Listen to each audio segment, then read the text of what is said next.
for introduction, first we need to know why we choose Singapore. So actually, as we know, Singapore and Malaysia had been together before. So after the separation in 1965, each country tailored its education system to reflect distinct national priorities and aspirations.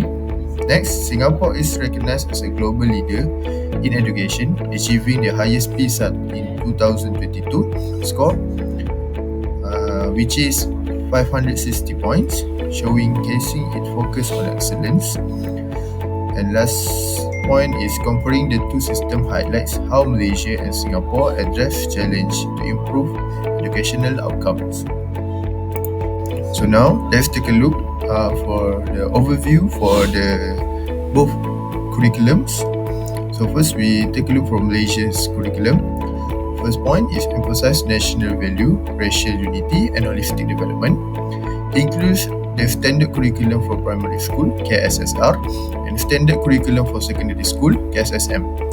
Aims to produce balance between individuals intellectually, spiritually, emotionally and physically. Next, for Singapore's curriculum, focus on strong fundamental in core subjects like English, mathematics and science. Students are streamed into different pathways, for example, express, normal academic, normal technical. After the primary school leaving examination, PSLE. Includes character and citizenship education to nurture values, leadership skill and civil responsibility.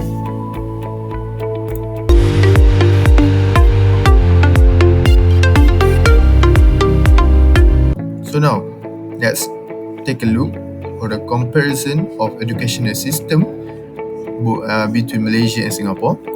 First, Malaysia is primary education, KSSR. It have a 6 years compulsory, focus on literacy, numeracy, moral education. Secondary education, which is KSSM, 5 years optional but encourages. Focus on holistic student development. For Singapore, primary education also 6 years compulsory, focus all subject English, mathematics and science, include rigorous primary school leaving examination PSLE, secondary education 4 to 5 years based on PSLE results, streams express, normal academic, normal technical, tailored learning pathway for the diverse ability. Education in Malaysia is designed to shape well-rounded individuals, empowering students with the skills and values needed to excel in a globalized world. Let's explore the core objective of the Malaysia curriculum.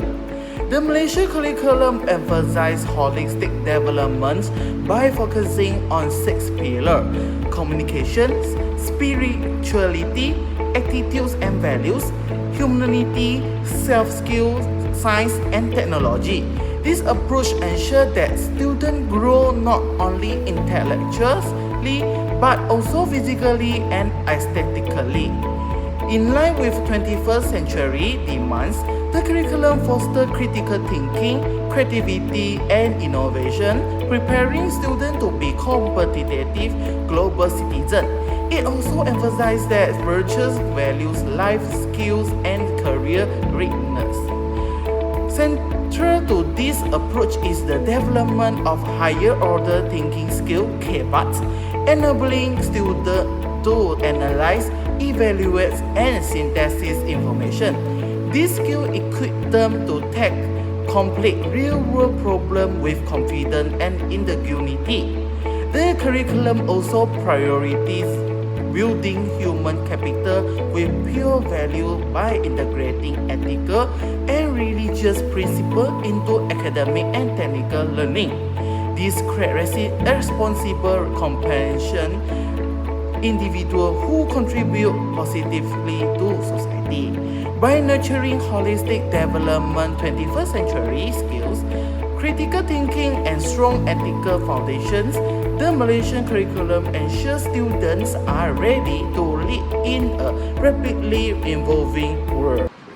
In Singapore, education is designed to build strong foundations for students, empowering them with the skills and knowledge to thrive in a rapidly changing world.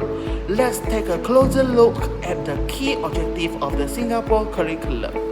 At the heart of Singapore curriculum is a strong emphasis on problem solving and deep understanding.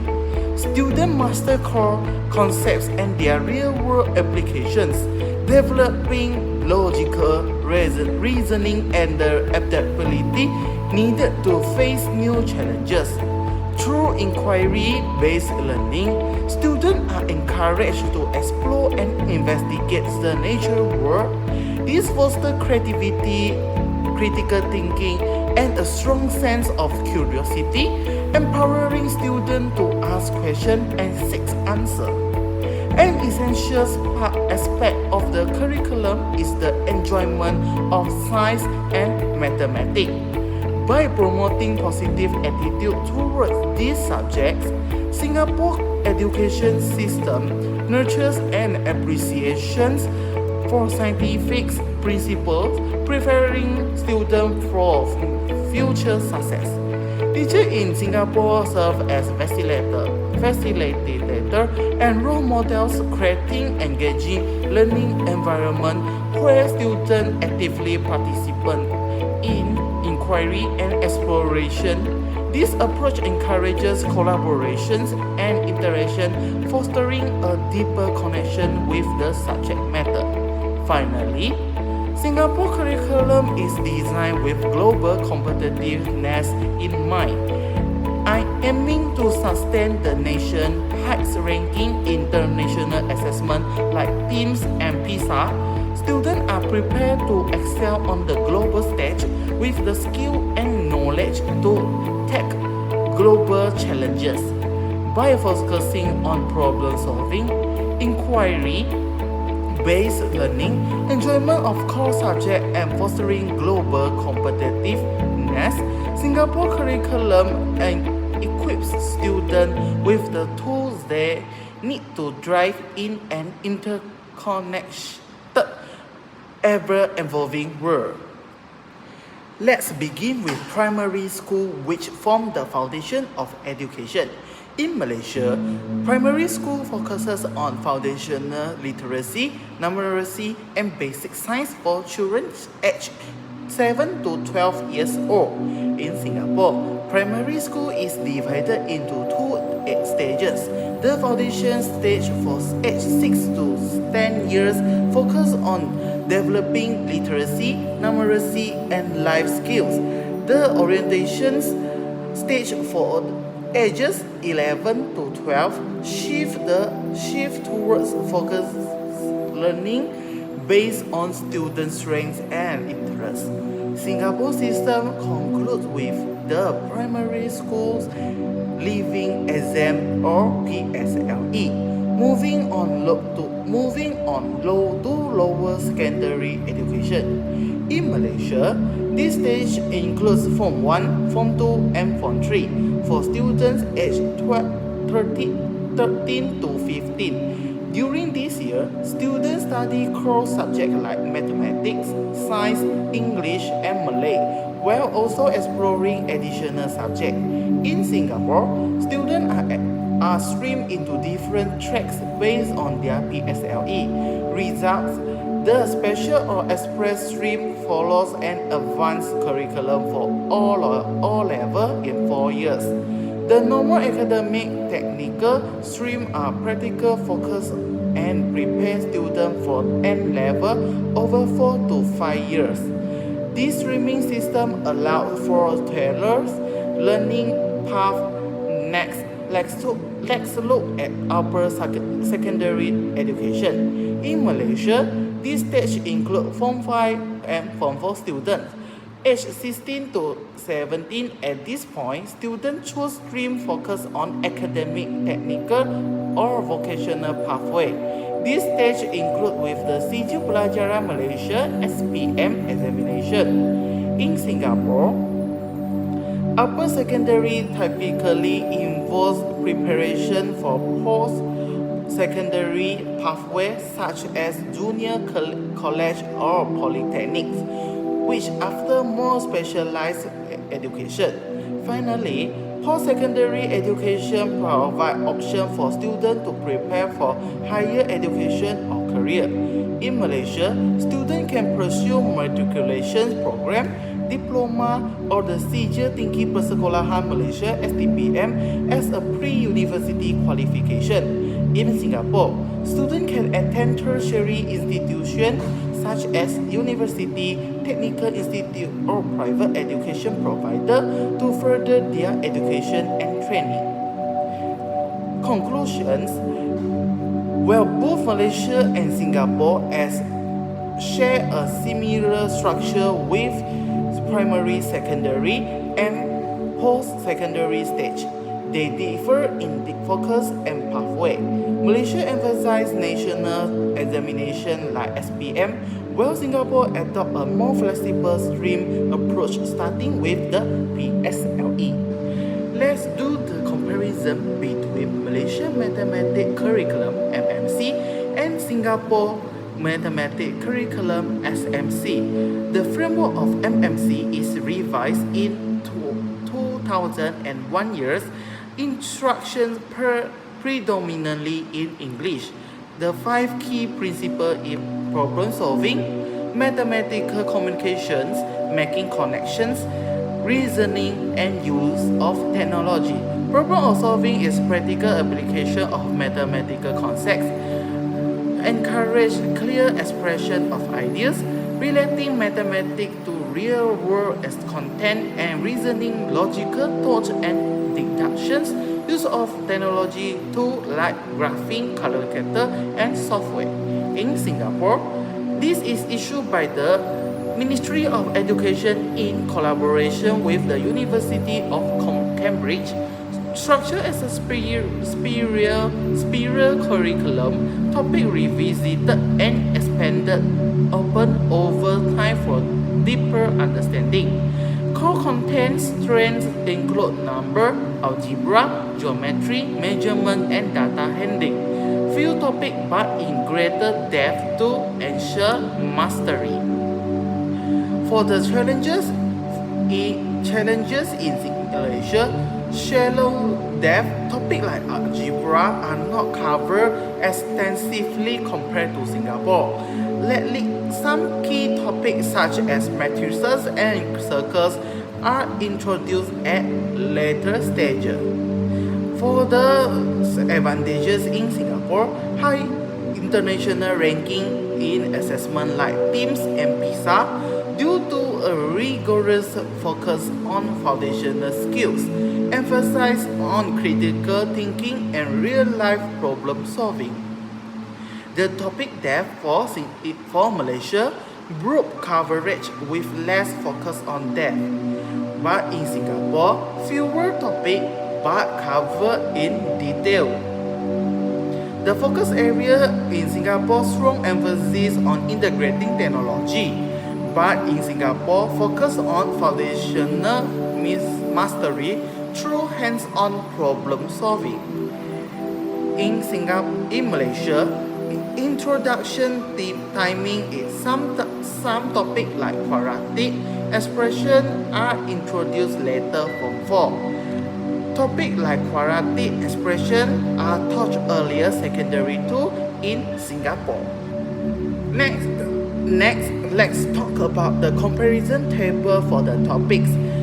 The topics quadratic expression and equation is teaching in Form 4 for MMC, but in Singapore is in secondary 2. The function and graph MMC is introduced in Form 4, but SMC is in secondary 2.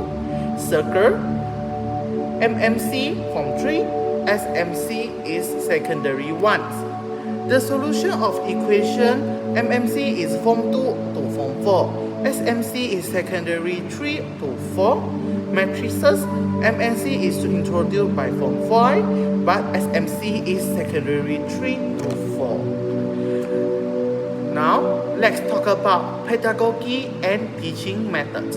Malaysian teaching methods is traditional approach, predominantly teacher-centered. For example, Chalk and Talk emphasize on explanations of principle and theory by teacher. The recent reform encourage active student participation and problem solving.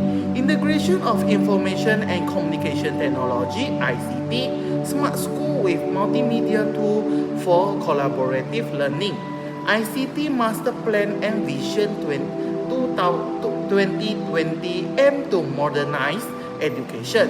The challenges here is heavy reliance on teacher-led instruction limit creativity, and gaps in consistent ICT adoption across rural and urban schools.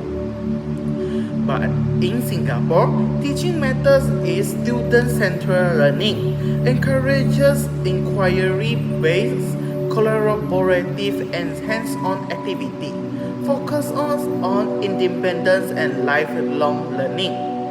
The role of teacher in Singapore is as a facilitator rather than soft knowledge provider. Professional development program ensure educators stay updated with innovative technique. Integration of EdTech, supported by a series ICT Master Plan MP1 to MP4, EdTech Plan 2020, promote self-directed and collaborative learning. EdTech Master Plan 2013 focuses on artificial intelligence (AI) and digital literacy for personal education. For the success factor, strong government in Singapore investment in technology and teacher training, and continuous curriculum update to align with global standard. In addition, the key comparison Malaysia vs Singapore, the aspect in teaching approach in Malaysia, teacher-centered and transitioning to blended. In Singapore, student-centered inquiry on problem solving.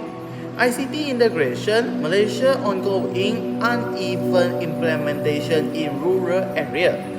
Well established with clear phase plan in Singapore. And the teacher role, the knowledge provider moving toward facilitator in Malaysia. But Singapore, the teacher role as the facilitator and the role model for inquiry. The focuses area in Malaysia is balanced knowledge, values, and technical skill. And in Singapore, the deep mastery of concept, global competitiveness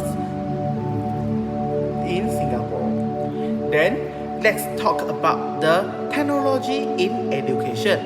The Malaysia ICT Infrastructure and Smart School ICT Master Plan initiative aim to integrate technology into all 9,198 schools nationwide. Emphasize on smart school to enhance critical thinking, creativity, and digital literacy.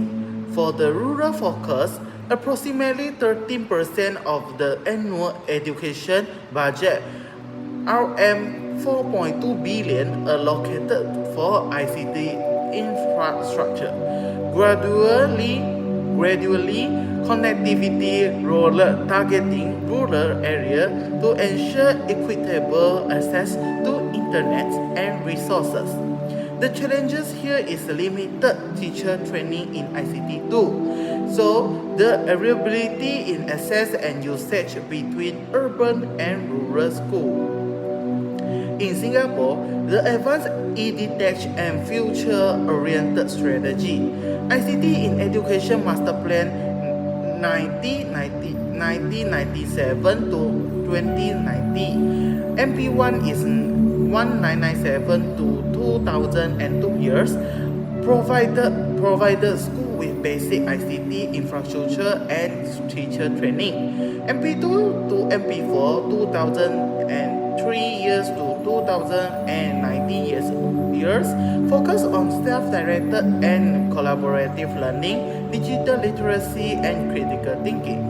EdTech Master Plan in 2013 emphasized on AI-driven personalized learning, adaptive learning platform tailored to individual student needs, integration of virtual and augmented reality for immersive learning experiences, focus on digital citizenship, teaching students responsible online behavior and cybersecurity awareness. And in the EdTech Master Plan 2013 is preparing students for global competitiveness in a rapidly evolving technological landscape. The key comparison Malaysia vs Singapore, the aspect in ICT investment Malaysia focus on expanding basics infrastructure and access, but in Singapore, the advanced tools and personalized learning. The aspect of technology focus in Malaysia, rural connectivity and smart school. In Singapore, AI, adaptive learning and digital skill. For the last aspect in implementation challenges, Malaysia rural access and teacher training, and Singapore keeping pace with rapid teach advancement.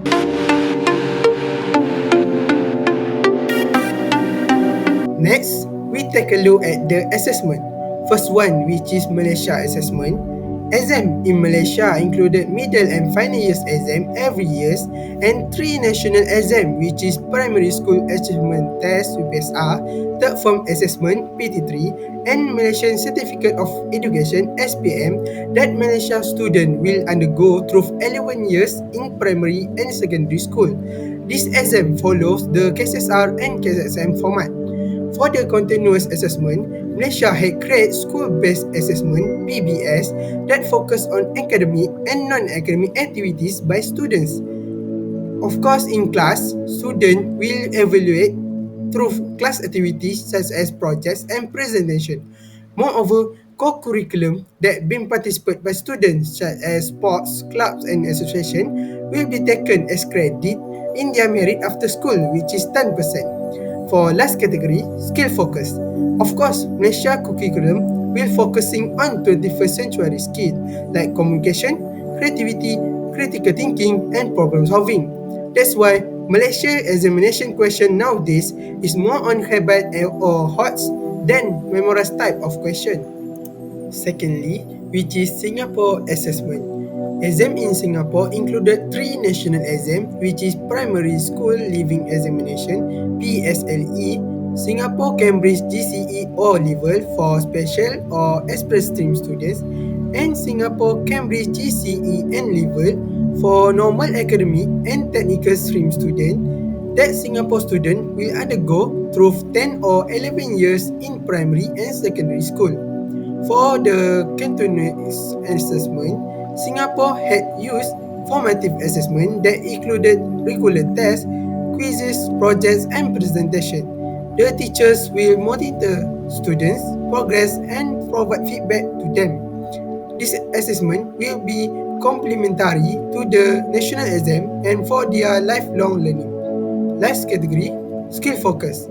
Singapore still focusing on 21st century skill, but with some different ways, such as Applied Learning Program (LLPS) that focus on hands-on learning experience to encourage innovation, while critical and inventive thinking (CIT) frameworks help in developing student ability to analyze, evaluate, and create solutions.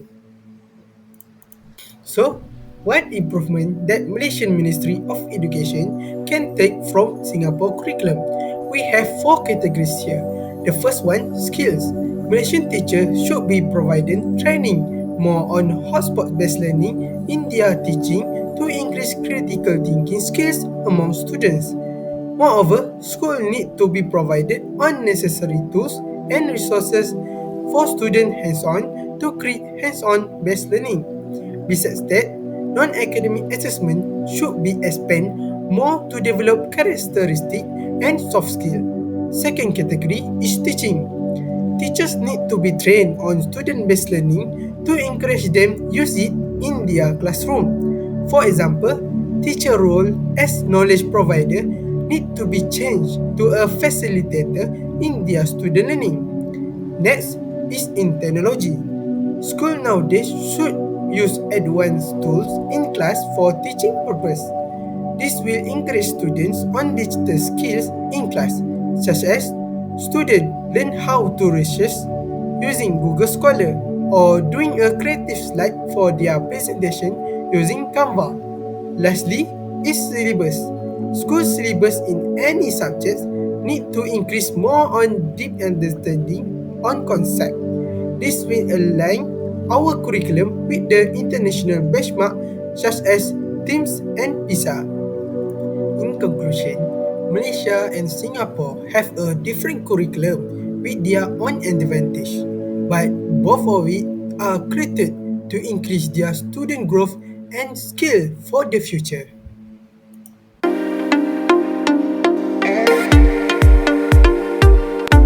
Thank you.